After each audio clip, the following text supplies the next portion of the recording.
నాయకుడు అనే పదానికి అర్థం తీసుకొచ్చినటువంటి ఒక రాజకీయవేత్త, ప్రతి కార్యకర్తలో ఉత్సాహం నింపేటటువంటి ఒక నాయకుడు, ఆయనే సర్దార్ సామినేని ఉదయభాను గారు మనతో ఉన్నారు.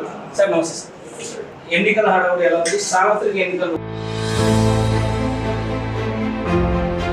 ఆరోపణలు చేశారు, ఈ ప్రభుత్వం ఇలా చేస్తుంది, ఈ ప్రభుత్వాన్ని గద్దె దింపకపోతే.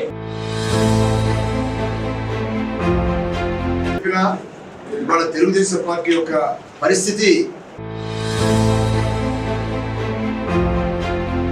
గతంలో తెలుగుదేశం అధినేత చంద్రబాబు నాయుడు ఆయన ముఖ్యమంత్రిగా ఉన్న 5 సంవత్సరాల సమయంలో ఏ విధంగా అడ్డంగా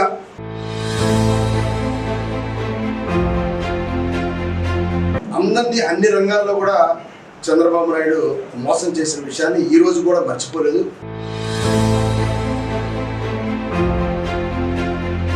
సో తెలుగుదేశం పార్టీ వాళ్ళు బాబు భవిష్యత్తు గ్యారెంటీ అంటున్నారు. సైకో అనే స్థాయికి కూడా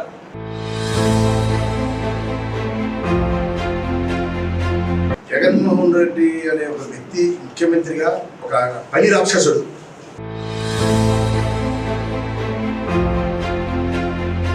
ఇవాళ తెలుగుదేశం పార్టీ, జనసేన పార్టీ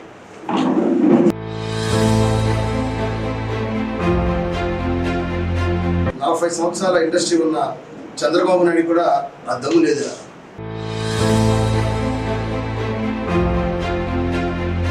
అటువంటి వ్యక్తి మీద ఢీకొనడానికి కూడా దమ్ము సరిపోవటం చంద్రబాబు నాయుడు.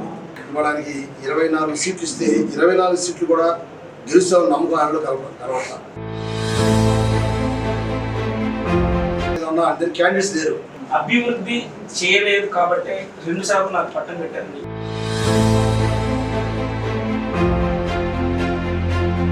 తెలుగుదేశం పార్టీ సంబంధించిన అభ్యర్థి గతంలో ఆయన కూడా 2 సార్లు ఎమ్మెల్యే చేశాడు. ఆయన ఎమ్మెల్యేగా ఉన్నప్పుడు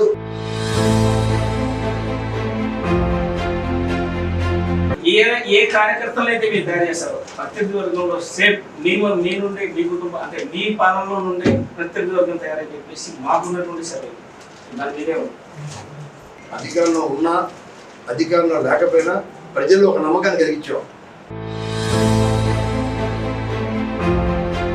సామాజిక వర్గానికి ఒక అండగా ఉండేటటువంటి మీరు ఏమి సూచన ఇవ్వబోతున్నారు? అన్ని కులాలకి, అన్ని మతాలకి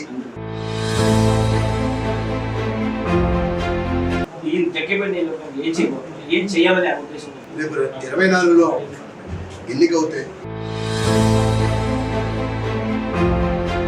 ఇవాళ శ్రీరామ్ తాతయ్య అనే వ్యక్తి ఇండిపెండెంట్ గా అతను ఏం చేయలేడు. కొన్ని మేరకు దాటితే మరొక నాయకుని పట్టుకోవాలి ఆయన. జగ్గేపేట కాన్స్టిట్యున్సీ 2024 అంటే మీరు 1999 మొట్టమొదటిసారి శాసనసభ్యులు 2004లో చివరికి దేవస్థానాల పైన కూడా ఆరోపణలు చేసే స్థాయి కూడా దిగారని మళ్ళీ తిరిగి వాడు 3వ ఎమ్మెల్యే అయిన తర్వాత